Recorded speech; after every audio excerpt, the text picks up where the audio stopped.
What if your financial advisor could do more than grow your portfolio? What if they fundamentally changed how you see retirement, taxes, and legacy? Erik Brenner isn't just another financial planner. With over 3 decades of experience, he's built Hilltop Wealth and Tax Solutions into a firm that integrates wealth, tax, and estate planning in a way most advisors never do. But his journey started from a more personal place.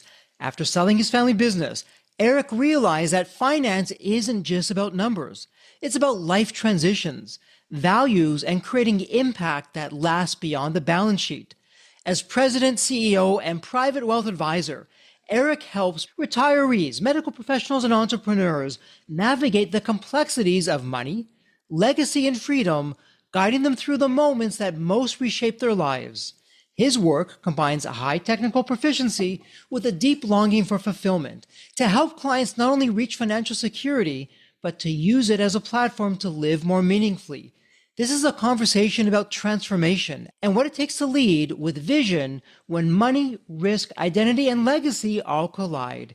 And it's about building a financial life that doesn't just feel safe, but truly abundant. And before we start the episode, a quick word from our sponsor, Deep Wealth and the Deep Wealth Mastery Program. Here's Bill, a graduate, who says, the Deep Wealth Mastery Program has transformed the KPIs we're using to accelerate growth and profits. Or how about Emery, who says, and I love this, and I quote, the Deep Wealth Mastery Program helped me create the right mindset for both growing my business and later my future exit. I now know what questions to ask, what to do and not to do, which is priceless. The team and I have found dangerous skeletons and gaps that we're now addressing due to the Deep Wealth Program. Today, our actions have a massive ROI. Absolutely love that. And now, speaking of growth and adding value, check out what Bruce says. And I quote, as a business owner, I'm always looking for new programs, systems, CEO peer groups, and strategies to improve my business. Hands down, the Deep Wealth Mastery Program is the absolute best. I'm both growing my business and preparing for a future exit at the same time. It doesn't get any better. And I got to tell you, as I hear these testimonials, this is exactly why I do what I do. My mission, the team's mission here at Deep Wealth, is to literally change the social fabric of society, one business owner at a time and one liquidity event at a time. The Deep Wealth Mastery Program, it's the only one based on a 9-figure deal. And that was my deal. You know my story. I said no to a 7-figure offer.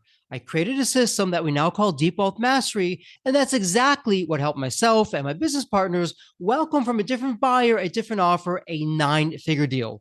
So if you're interested in growing your profits, preparing for a future liquidity event, whether that's 3 years away or 33 years away, and if you want to optimize your post-exit life, Deep Wealth Mastery is for you.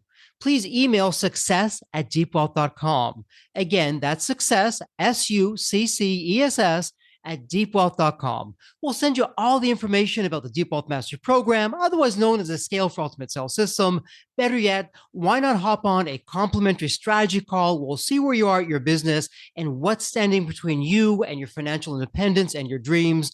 So that's where you want to be. You want to be with other successful business owners, entrepreneurs, and founders just like you who are looking to create market disruptions. Whether you're a startup, whether you've been in business for 3 or 4 decades, whether you're manufacturing, whether you're high-tech, SaaS, low-tech, whatever the case may be, come on in and network with other business owners, with other businesses just like you, because they all want to lock in their financial freedom and enjoy both success and fulfillment. Again, the 90-day Deep Wealth Mastery Program, it has your name on it. All you need to do is take the next step. Please send an email to success@deepwealth.com. Deep Wealth Nation, welcome to another episode of the Deep Wealth Podcast. I am delighted that in the House of Deep Wealth, we have a fellow entrepreneur, an author, a thought leader. And Deep Wealth Nation, let me ask you a question. When it comes to your wealth from the business and elsewhere, how are you approaching that? Are you approaching that? Or are you too busy paying higher taxes than you should, ignoring investment opportunities, really having your money work for you instead of the other way around? And I know if you asked the Jeffrey in my early days of my entrepreneurial journey, I'd say no to all of that. And so many entrepreneurs are there. We want to put an end to that today. That's why we have a very special guest. Erik, welcome to the Deep Wealth Podcast. An absolute pleasure to have you with us. You know, we heard the official introduction. What's the real story behind the story? What got you from where you were to where you are today? Yeah, so thanks for having me. I'm really excited to be here. My story really begins when I was young. My father was an entrepreneur, so I grew up in the business, family business. I went to work with him when I was off of school and always got that bug. So I didn't know any different and really felt like the family business wasn't something that I wanted to continue. So we ended up selling it, kind of looking around, what's going to be next. My father wanted to retire, and I found the financial planning wealth business and found that, you know what, I can be an entrepreneur, I can be a business owner, and I can really make an impact with people's lives. And that's where I latched on 32 years ago. And here I sit today. Absolutely love that. Let me ask you this just before we get going. Growing up in an entrepreneurial family and your father, he's leading the entrepreneurial way, probably even before he's even a word. How did that affect you, or did that affect you being in a household where, hey, your dad is in business for himself and doing what most people aren't doing? Did that make a splash on you in any way?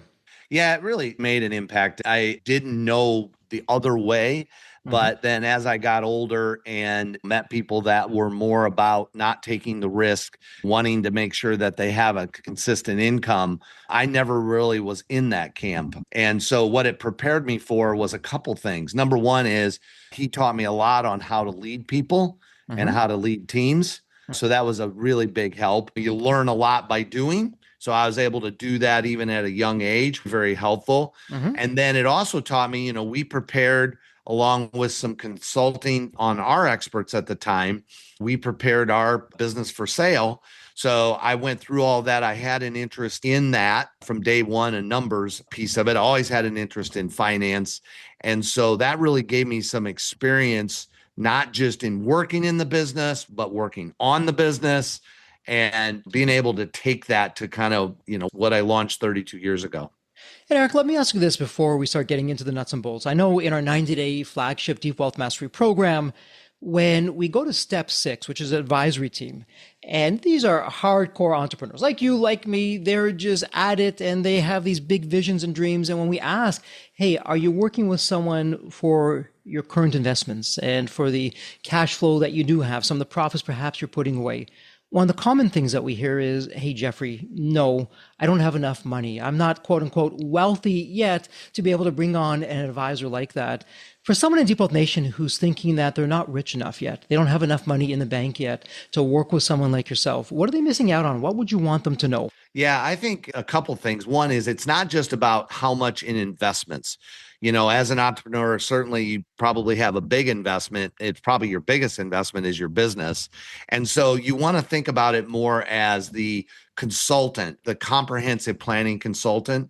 And what we've done over the years is we've developed with clients that we say, look, we want to be your CFO, your chief financial officer, not in your business, but overall. And so we're going to help you with all aspects of life, making insurance decisions, the right type, the right amount, making investment decisions once you have enough assets, tax decisions. So although we do taxes and we have a tax division, so we do taxes for business owners, tax planning and tax planning mitigation.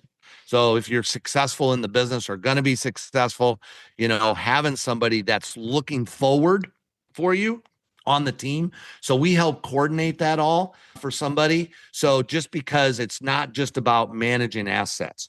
Oftentimes people, yes, they manage assets. That's what they do. They don't offer that comprehensive look or guidance for those that are in their own business. And what's interesting when I was preparing for today and looking into what you and the team are doing, I'm going to very deliberately use the word holistic because all too often we're speaking with one particular advisor and they're in a silo. They're just focusing on this one area, and that's fine. They're missing the whole other area. Just like we're not one part, we're a whole person, an entire body of what's going on there. And so let me ask you this. There's a good old 80-20 principle, or what some people call Pareto's Law. 80% of, in this case, let's call it the challenges or the missteps, are created by 20% usually of the same issues. So for most entrepreneurs, when you begin to work with them, Eric, you and the team, where are they perhaps not getting it, or if I can use the word mistakes, or they're just doing things wrong? What would some of those more common issues be that you're seeing? Think some of them where it from an entrepreneur perspective is their business financial house in order, Mm-hmm. meaning that you think about even a benefits program, the benefits they offer, retirement plans. How does that help you building a team? If you have employees, how does that help you build that package? That's part of it. That's where oftentimes people miss the boat. They Mm-hmm. also miss the boat being a business owner and maybe having a team. If you have the means, can you save more money in those different resources? Mm-hmm. So really having somebody take a look at from independent as what's best for you there. And then secondly is thinking beyond the business. So thinking beyond the business often is your most valuable and highest asset, Mm-hmm. but you got to think beyond it. What's your balance sheet look like? What's the cash flows look like? Preparing for a downturn, those kinds of things. The other piece that's often missed is succession planning. So, who, if something happened to you, if you're the key owner, operator, something happened to you, what happens to your business? How does it affect your family? Does your business continue to survive? We see a lot of people don't have any of that really thought out. They don't have the documentation to even carry it out. And unfortunately, I've been through some situations where folks didn't have that. Something happens, and it'd be very devastating to a family situation. Absolutely. So walk us through. Let's go take the curtain. We're going to go behind the curtain, so to speak, and reveal where your magic sauce is. So I'm coming to you, Erik. I'm a typical hard charging entrepreneur, and I'm just really focused on the business. I'm not looking so much out beyond that. What are you and the team doing? What would I expect? How long is this taking? Where is it taking me? Yeah, I mean, the first process is we call it a discovery process. It's nothing that's special to us, but we got to find out more about the business itself. What is your goal? Do you have an exit thought process, the time frame, and how is that going to work into your overall plan? So we really work through developing the goals. What's your retirement time frame plan? Do you have others that you're going to bring into the business? And a lot of times we start with folks haven't really thought about a lot of those things. So we help crystallize that for them. And then we work from, okay, personally, this is your plan. Now let's dig into the business itself and determine how are we going to achieve your plan through your business. And so we work through that alongside of making sure that you really have good accounting methods, making sure that if you're now are successful and you're in higher brackets, are you overlooking strategies that maybe are available to you that you just don't know about them because you haven't been guided that way, that they are available? So that would also be a big piece for higher income entrepreneurs, is a big piece of that. And then, as I said, the documentation, and just we have to remind people talking about a succession plan. If you were to die, it's not really a fun discussion, but we're going to be working with people to try to get that done for them. And Mhm. just as a reminder, we think of ourselves as kind of a quarterback, the CFO quarterback, like we were talking about, working with the other important advisors in the situation to make sure we're all coordinated. Yeah, there is so much there in Deep Wealth. What I love about this Deep Wealth Nation is it all goes back to preparation. When you're doing this well in advance of not having the pressure on you, you have some time to think, to plan, to get the right kind of advisors around you, like Erik and team. This is where the magic really happens. And so I'm wondering, Erik, on your side, when you sold the family business, you're all a part of that now. What was the most unexpected challenge that you faced, and how did that shape where you are today? Yeah, I think that the challenges, I think back, I mean, it was a few years ago, 34 years ago now. But I mean, one of the biggest challenges was, quite frankly, the negotiation process and making sure that it was a win win. How's this all going to fit? How are we going to transfer it? Ultimately, getting advice on, okay, what's this look like tax wise? Oftentimes, people look at it from gross, this is what your offering is, but what's under the hood, Mm-hmm. right? Net. And we focus on net a lot. We focus on net when you're investing. Net, what are you putting in your pocket? So I think those things were a bit challenging. We had some CPA accountant and certainly helping us, that we had a good partner there, but it was challenging kind of coming up with really what was fair value and how we're going to transition it. It was a life's work. I worked in it. My father did it for 25 years. So it was a life work of that. And although he did think about it once I decided, no, it's not for me, it wasn't that we could throw a switch on, like if you're employed somewhere, turn in your notice, and in 3 months, you're done. Sure, and that's something we certainly relate to, Eric, as we have our community that are going through the Deep Wealth Mastery Program, or we're talking about these things in our online community. All of those issues are coming up there. And so I'm wondering where we sit today. So much has changed in terms of geopolitically and the political regime and all those other kinds of things. And not getting political at all on the show, but looking more at, okay, what's the net for me as an entrepreneur? Where we sit today, and of course, things are going to change after this recording goes live. Where we're sitting today, what's some areas or maybe the area that most entrepreneurs are overlooking that you and your team, you're going to help me? Hey, Jeffrey, we should really be focusing on this. You're probably not aware of it. It's going to have a huge impact of either let's stop doing this or let's start doing that. What would that be? There is a lot of things that could change as a business owner. Mm-hmm. So having guidance on that and what has changed that may affect your business, I think that's a big one.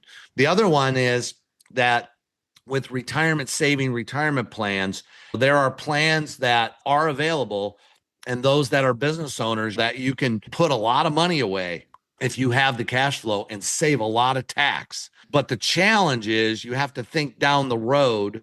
You're just deferring a potential problem down the road. So there's just a lot more choice today than there was 30 years ago. Retirement plans many years ago, 20, 30 years ago, was for the large corporations, the big corporations, because they were expensive to run. They just didn't make sense. And I will say that now there are so many choices that you can utilize that can be efficient, save tax, as I said, build teams, those things that people really need to consider. And as they're considering that, I'm going to use the L word, legacy. And I know for so many entrepreneurs, it's not even on the radar. It's usually an afterthought. So when it comes to legacy, firstly, from your perspective, just from your own experience from working with so many other entrepreneurs, what does legacy mean to you? And what should we be thinking about as an entrepreneur as I look to my own legacy? Yeah. So I think a legacy means, what do you want to see happen if something happens to you? Mm-hmm. And as a business owner, entrepreneur, you have to think about two things. One is the business. What truly happens to the business? And if you don't have a plan in place, then, it closes up. It's a fire sale. It's what happens. And then the entrepreneur, they can think about it personally. Mm-hmm. And oftentimes that gets put off. Most of the people we meet with initially, it's 60% or so don't even have a plan in place if something happens to them. But when you add in a business, now you have more to go to. Who do you want it to go to? I always tell people you have two choices. You can leave it to the ones you love, care about, charity, or you can leave it to taxes, IRS, those kinds of things. So what kind of legacy and what does that really mean? And helping people define what is legacy. Legacy doesn't necessarily mean setting up a foundation, and legacy sometimes is very little in money. It can be a lot of money, but getting people to really think about that as a step back. And that's one of the things I think that we really bring to the table is people are busy every day working, doing their thing, running their business. It's a time to step back and work on your business, not in it. Yeah, so true. And it takes on a whole different meaning. And one of the interesting things, Eric, when someone first comes into the Deep Wealth community, we ask a very simple question. And the question is, Eric, does the business run without you? If you were abducted by aliens today and you came back 6 months from now or 6 years from now, would you still have a business? Yes or no? And we hear a lot of excuses, a lot of, well, let me tell you this, or, well, let me tell you that. Usually, though, it's no. The business isn't running without them. And part of what's great about what you're talking about with legacy, it doesn't have to be just when we're no longer here. Hey, I started this business for a reason. I want a certain lifestyle. Have not been able to do that. I have the golden handcuffs. And part of the legacy, what we love about it here at Deep Wealth, we'd love your thoughts about that. When we do it right, we get the business to run without us. We get our time back. We can choose to spend it in the business. We can choose to do other kinds of things. But the point is we have a choice. Would love your thoughts about that, particularly when it comes to legacy planning and just planning in general. Yeah, no, that's absolute. I think that's right on is, that if you're not here, what happens? And so you really have to think about if you want to have flexibility, those choices you mentioned, right? Potentially an exit strategy, all of that, you really have to think that through. Obviously, if you're going to work the business and work the business, and eventually when you're done, you just close it up, different situation. Then you also have to plan for, okay, if I'm going to close it up and retire, now what? Where have I got money, right? If you're not getting much out of it. So I think that's 100% true. And it's just really hard. I know this as a business owner, growing up in it, it's really hard to work on the business often because things come up and they come up and you, okay, well, you put it aside. So a couple of things that I think about as a business owner. Number one is that when you leave and go on vacation, to me, that was a good test. If I can leave for a week, they don't need to call me. They can run it for a week. Start small increments. Just see if it's runnable. Working on the business, maybe not doing that at the business. You have somewhere else you can go, home, a little whatever, restaurant. Get away from the business. And, it's, I'm not available for this afternoon. Those kinds of things, I think, also. And then the last thing is you have to be truly honest with yourself. I've seen a lot of people, well, my business is worth this. It's worth, you have to really be honest with yourself on if it is worth that, why is it? Is that really the case? And I think just having reality and being honest with yourself. And as you're talking about that, you're reminding me of something that we go really a lot of depth into in the Deep Wealth Mastery program. But I want to ask you from what you're saying, oftentimes not making a choice, whether we realize it or not, it is making a choice. And as entrepreneurs, we can become so busy that when it comes to things, perhaps it's taxes or it's our retirement or it's estate planning, we're not really aligned with it. Or I'm going to over exaggerate on this. Yes, my brother's best friend's second cousin removes uncle is an expert in this one area. I'm just going to use them. They're not expensive and they'll just get the job done. And so where I'm going with that ridiculous example, but to bring it home and get your thoughts on that, what are the hidden costs when we're not doing these things properly, or maybe not even doing it at all, both financially, personally? What have you seen? Well, I mean, I think about it in a couple ways. One is making sure that people do have some expertise, experience in the area that they're working in. What is the history? What's the expertise? And yeah, you may pay a little bit more, but typically it's going to be worth it. So that's one piece of it. Is kind of how I think about it is if I'm going to go for a heart surgery, I want to have a heart surgeon that does more than one a month or one every few months. I'm going to want someone that has done a lot, seen a lot, has the great technology to give them the data to go in and do my surgery, all of that. So what's the experience and expertise there, which I think is really important. And then on the planning piece that I think is often missed, and we talk about this a lot, but mitigation, there's planning and doing a budget with your business and all of that, but then there's mitigation. And mitigation really is the unknown gem, because mitigation simply means that you're using the tax code and the tax laws to mitigate, which means reduce tax this year and never pay it back. So there are so many mitigation strategies that can be available, and they're different for different folks. They just don't know how to utilize them. And so typically they're CPA or accountant, and although they may have a good CPA accountant, they're busy with the laws, the current laws, doing the tax returns, doing the accounting work, right? They don't have time, nor do they have the experience of working with strategies like that. So I see a lot of entrepreneurs give up that. I was just working on a case with a client that's having a big exit strategy, massive exit strategy, selling the business and also taking stock.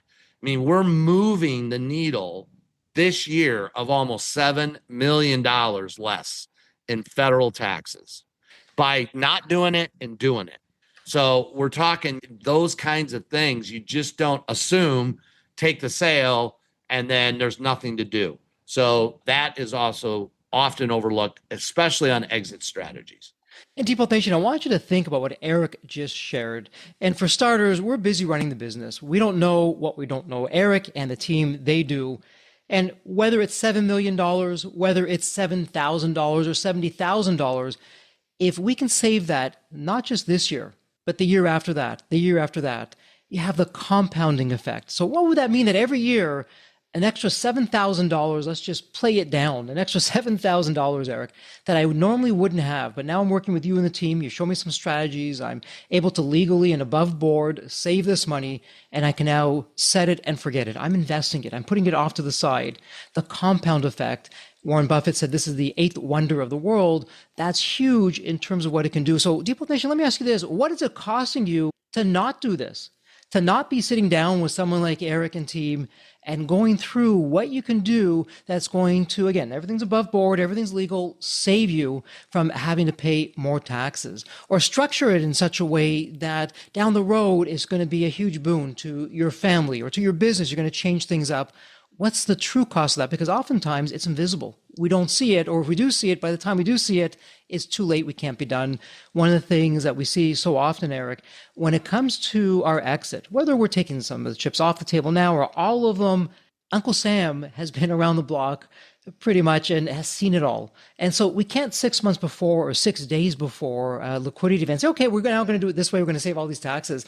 Oftentimes, these instruments, these strategies have to be in place for years for them to take effect. Would love your thoughts on that and some of your insights. Yeah, no, that is true. I mean, that is true that things do change. Tax laws change. We just had the one big beautiful bill. There's some changes in there that happened for the positive, and you need to get guided and think about that. I look at it as while you're working, while you're growing your business, working in your business, and then also, if you're eventually going to exit. And it won't happen if you don't take a proactive approach. So if you just kind of go along, and what I've found is those that have the income now and have higher taxes and entrepreneurs are successful, they have the income to pay the tax. So if you're going along, you can pay the tax. So you get your taxes, pay quarterly, let's work all that out. But they have that to pay the tax. So they just pay it. So they just look at it and go, well, I got the money to pay it and I still got extra and we're living a pretty good life. Okay. Well, I can tell you that the ultra wealthy, they don't typically become satisfied with because they just pay it. They often have teams of people that work for them, and they are really, really smart. And they also know the code, and they know how to work the code. And like you said, Jeffrey, we're not talking here strategies that are questionable and you're pulling them off Twitter. We're talking about true strategies that are available. And they think about that, what you were saying. If I can save X amount, the next year it's compounding, right? Their wealth grows. So really important to be proactive and be guided proactively. Absolutely. And let me ask you this. I mean, you've been doing this for over 3 decades. And I'm wondering, what have you had to unlearn from the quote unquote conventional wisdom, which usually is not so wise, not so smart, usually wrong? What have you had to unlearn that you can share with us today? Yeah, I mean, I think a couple things. One is that one of the things I had to unlearn is I would say earlier on, I kind of settled coming up with a solution and just, okay, first solution and kind of settled. I think that's the best. So I had to unlearn to really dig in more on let's make sure this is the best. The other thing is that now I realize there's not just one way to do things. There's several ways someone can get to their goal. And so often 2 or 3 different strategies. And then what's the comfort level of the client? How are we going to get there? That's another thing I had to unlearn versus this is the way you can get there. There's one way to get there. There's multiple ways to get there. And what I've learned in being involved with sales, acquisitions, mergers, not just with clients, but also in my own business as well, that now there's just so much more that has transpired with the business owners that every deal is different pretty much. And so just understanding as the seller in this case, every deal is different. What's it going to look like? And so I kind of had to unlearn that versus it's not cookie cutter. Absolutely. And as you're talking about, it's not cookie cutter and new things are on the scene. We talked about the big, beautiful bill that's now come on to. What's typically being overlooked that isn't getting enough headlines or people aren't talking about enough that as an entrepreneur, it's a big impact for me? I would say that you certainly can dig into the business on there are things that can use section 179 this or that, so you can dig into those kinds of things. So that then that's important, and oftentimes a very skilled CPA, accounting, right, they know the law and what you can deduct, what you can't deduct in those types of situations. Hmm. I think what really gets overlooked is sometimes people thinking they're not big enough, meaning size in this business to offer a retirement plan. I'm just not big enough. It's too costly. So they just don't look at that. And that's missed opportunity. One of the things I look at is it's not just about building the business owner's net worth, Hmm. it's also about building the team and then leading to what you mentioned earlier. Can you leave, or what if you go for 6 months? Is that team there? And that's a whole package. Compensation's important, but I've found that it's not just about compensation anymore. It's about the whole package. And so I think often that's overlooked. I love how you're looking again at the big picture, taking a step back. Okay, what's really going on here? Over here, over there. It's not just, let's just look at this one small area here. Everything has impacts. Everything has intended or unintended repercussions. And it's terrific at how you're able to do that. So, Eric, let me ask you this. When you started Hilltop, I mean, you could have been doing any number of things. In the beginning, what was the big problem that you said to yourself, hey, this really is not being handled out here? Let me be the one to do this. And how has that vision changed, if at all?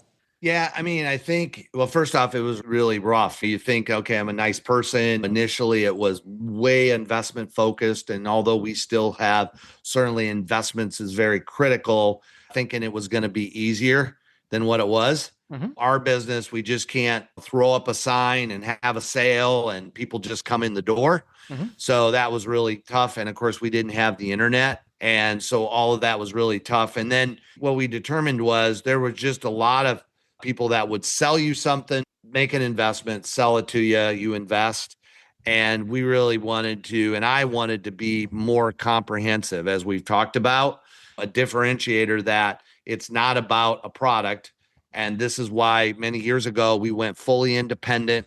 So we don't work for anybody, we don't do commissionable type things.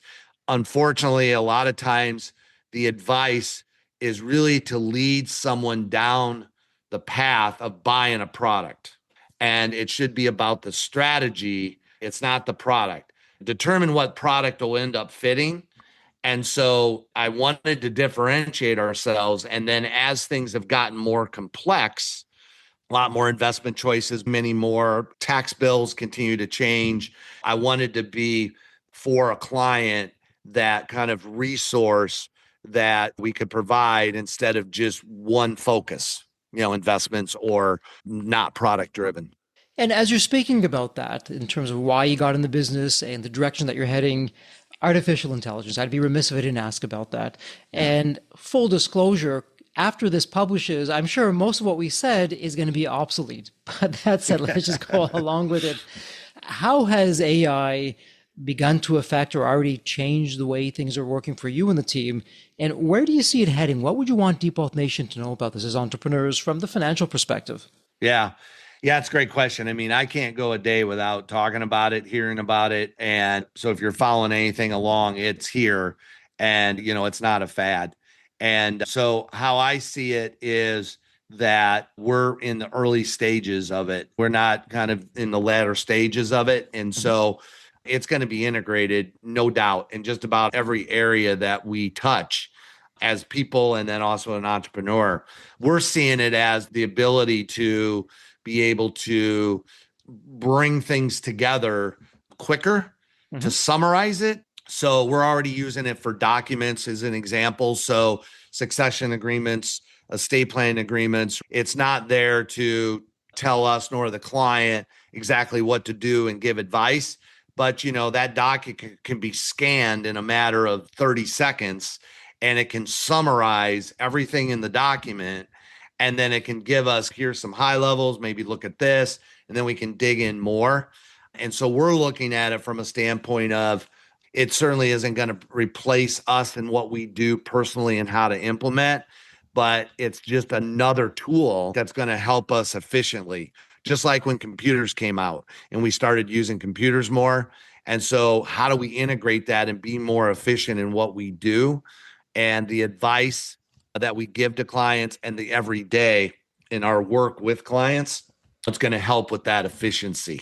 And so what I'm hearing you say is it's not that it's doing the work for you, but it allows you to save some time that you can apply yourself to the areas that really count. It can do the heavy lifting, it can do the summarizing, it can wade through mountains of data, and that frees you up to, okay, Jeffrey, with the extra time, let's talk about this. Perhaps before in the past, we wouldn't be able to do that, or now we can go into more details. So I'm really hearing it as a value add for you. Yeah. And it also, so we can take information off of what it's pulled and then it'll cross talk to a client relationship manager or something along that lines. Instead of having that information keyed in, it'll cross talk. And I don't really think about it as replacing people as much as if we're doing the right thing, we actually should be growing with people because it's going to make more efficient. Yeah, some jobs, some could be eliminated for sure. But in the end, it's going to be just a huge efficiency for what we do in running our business and the entrepreneurs out there as well. And still early days, but I'm liking what I'm hearing there, and we'll see where it goes. But it all goes back to, hey, what's the big picture? What does this look like? What do I need to know now? What should I be thinking about for tomorrow and beyond? And again, when we surround ourselves with the right kind of advisors, this is where it makes a difference. And Erik, before we start going into wrap-up mode, just a few more questions for you. When it comes time to look for an advisor, if I'm not able to work with you and the team, which would be unfortunate, but if I can't do that, what would be some red flags that I should be looking for that if I hear this, if I see this, I'm running as fast as I can in the opposite direction? Yeah. So I think the first one is they should really, in the process, ask a lot of questions about you, the potential client, finding out really, truly deeply what do you want to achieve, your business, legacy, all of those types of things. We've talked about some of them on that side of it. I'm also a belief in the advisor is, are they a true fiduciary advisor? So, are they really a true fiduciary, meaning that they by law must act in the best interest of the client? Not all advisors are that. The other thing I think about is, does this advisor seem to be the fit for you going forward? So I think about it, Jeffrey, when I was younger, I just had my general practitioner. I'd go in, I'd get my physical every now and then. It was fine. As I got older and then my knee started hurting, right? I needed an orthopedic surgeon. Eventually I had to do surgery, do my knee replacements, right? The specialists now are coming into play. So what got me, right, my general practitioner through my younger years, right? Although I still go for a checkup, but a lot of now is, hey, you're good, but you need to go see this person. What got me there and what's going to carry me forward is someone different. That's often where we come in and say, a general practitioner got you here. Now, do you have the specialist, right, with the expertise to kind of take you through to the next stage of life? Yeah, so interesting. The team, the people that perhaps got us where we are today aren't necessarily going to be the same team to get us to where we need to get to. And with that said, that's some golden advice there. Before we go into wrap mode, Erik, I know there's a lot of questions I haven't yet asked. Is there one particular question, a theme or topic that I haven't covered with you that you want to share with Deep Wealth Nation before wrap up mode? One of the things as a leader, and this is more as the entrepreneur, is I learned years ago, culture eats process for lunch every day. So if you don't have good culture within your team, your business, right, you can have all the processes that are really solid, but it's not going to lead the way. And so that's what I think about as being a business owner and being successful in helping people run the business. Yeah, some terrific advice there. And culture, all about that. In fact, in our 9-step roadmap, step 2 X factors, culture is one of the foundational X factors. That's how important it is. So I'm right with you there. Yeah. So that said, Erik, we're going to go into wrap up mode. It's our tradition here on the Deep Wealth Podcast. It's my privilege and pleasure. I ask the same question to every guest. It's a fun question. Let me set this up for you. When you think of the movie Back to the Future, you have that magical DeLorean car that will take you to any point in time. So Erik, imagine now it's tomorrow morning. You look outside your window. Not only is the DeLorean car curbside, the door is open, it's waiting for you to hop in, which you do. You're now going to go to any point in time. Erik, as a young child, a teenager, whatever point in time it would be, what would you tell your younger self in terms of life lessons or life wisdom? Or, hey, Erik, do this, but don't do that. What would it sound like? I would like to go back to back into the 30s.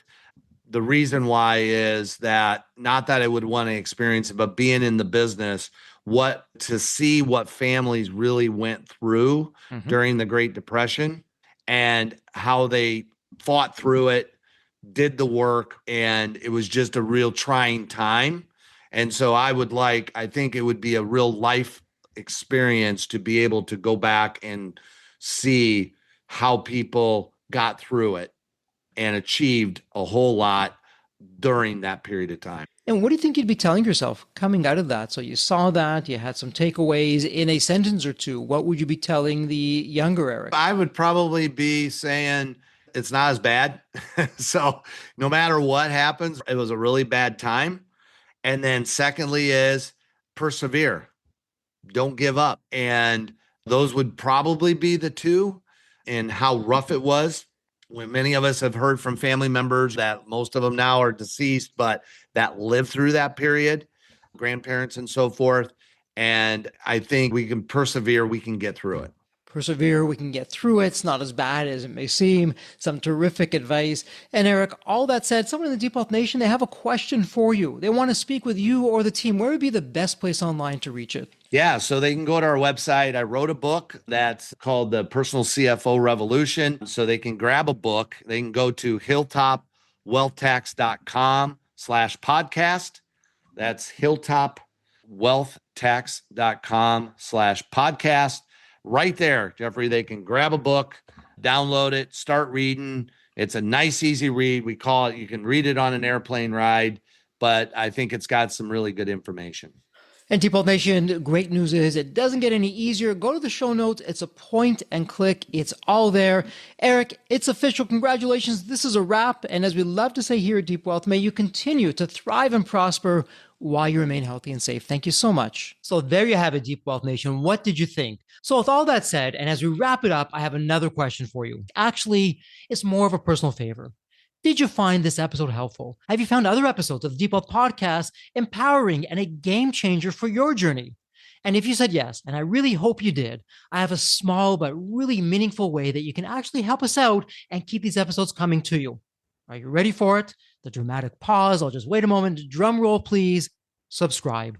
Please subscribe to the Deep Wealth Podcast on your favorite podcast channel. When you subscribe to the Deep Wealth Podcast, you're saving yourself time. Every episode automatically comes to you. And I want you to know that we meticulously craft every one of our episodes to have impactful strategies, stories, expert insights that are designed to help you grow your profits, increase the value of your business, and yes, even optimize your post-exit life and your life right now, whatever you want that to look like. And every time you subscribe and a fellow entrepreneur subscribe, it's a testament to how together, yes, we are changing the social fabric of society. One business owner at a time, one liquidity event at a time. So don't let the momentum stop here. Subscribe now on your favorite podcast channel. You'll never miss an episode. You'll be the first to hear from the top industry leaders, the innovators, the disruptors that are really changing and shaping the business world. And maybe you're commuting, maybe you're at the gym, maybe you're taking a well-deserved break that we spoke all about on this episode. The Deep Wealth Podcast, it's your reliable source for the next big idea that could literally revolutionize your business. So once again, please hit that subscribe button, stay connected, inspired, and ahead of the curve. And again, your next big breakthrough moment, it might just be one episode away. Maybe it was even this episode. So all that said, thank you so much for listening. And remember, your wealth isn't just about the money in the bank. It's about the depth of your journey and the impact that you're creating. So let's continue this journey together. And from the bottom of my heart, thank you so much for listening to this episode. And as we love to say here at Deep Wealth, may you continue to thrive and prosper while you remain healthy and safe. Thank you so much. God bless.